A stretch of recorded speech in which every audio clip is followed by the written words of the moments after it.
Thanks for joining us for this Insights Delivered, presented by HRDelivered. Great to be here. So today, we're tackling something lots of businesses run into. When all those essential HR tasks just start piling up and become, well, overwhelming. Oh, yeah, it's a really common pain point. And it leads companies to start looking outside for help. Exactly.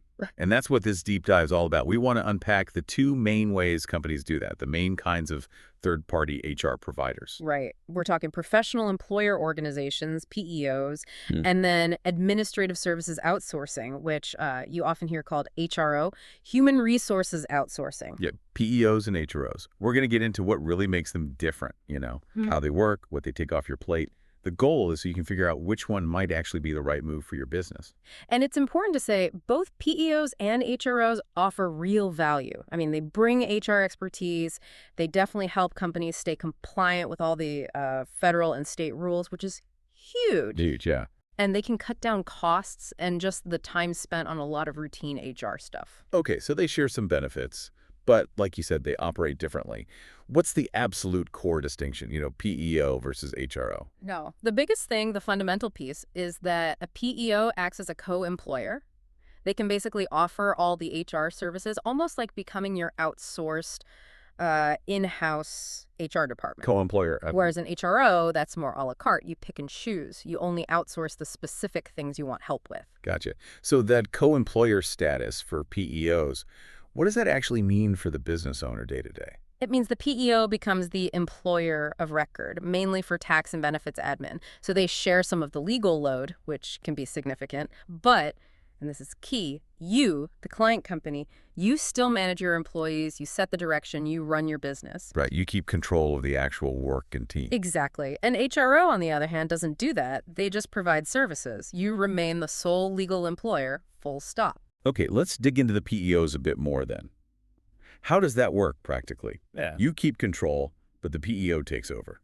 What specifically? They step in and manage things like payroll processing, setting up and running employee benefits programs, handling the complexities of workers' compensation, even things like helping compile employee handbooks or training materials sometimes. That's pretty comprehensive. Very. It's designed to be, a turnkey kind of solution. And you mentioned benefits. I hear that's a really big deal, especially for smaller companies. Oh, absolutely. This is often a major driver because PEOs pool all their clients' employees together. They get bargaining power with insurance carriers. So a small business working with a PEO can suddenly offer top-tier health insurance plans, retirement plans, stuff they could never afford or access on their own. It really helps them compete for talent. That makes sense. It avoids those big upfront deposits for insurance, maybe simplifies workers' comp audits too.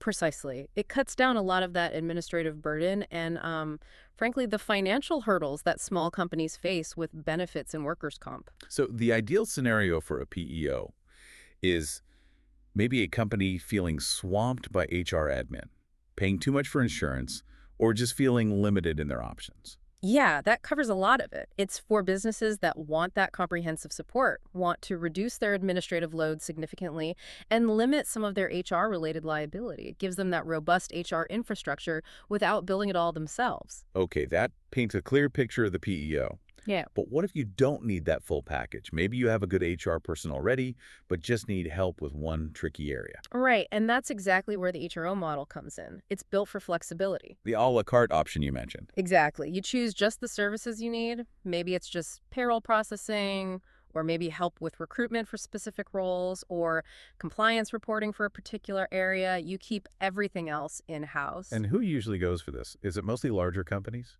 Often, yes. We see it a lot with bigger organizations that, like you said, have an established internal HR team, but maybe need specialized support, perhaps for managing benefits enrollment technology or handling very specific compliance issues in their industry. So they augment their existing team. Correct. They're not looking to outsource the whole function, just specific pieces where they need external expertise or perhaps just efficiency. Is there ever a situation where a company starts with an HRO and then decides they need more?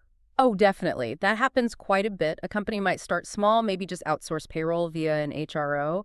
But as they grow or regulations change or they realize they really want those better benefits, they find that the bundled, more integrated approach of a PEO starts to look much more attractive.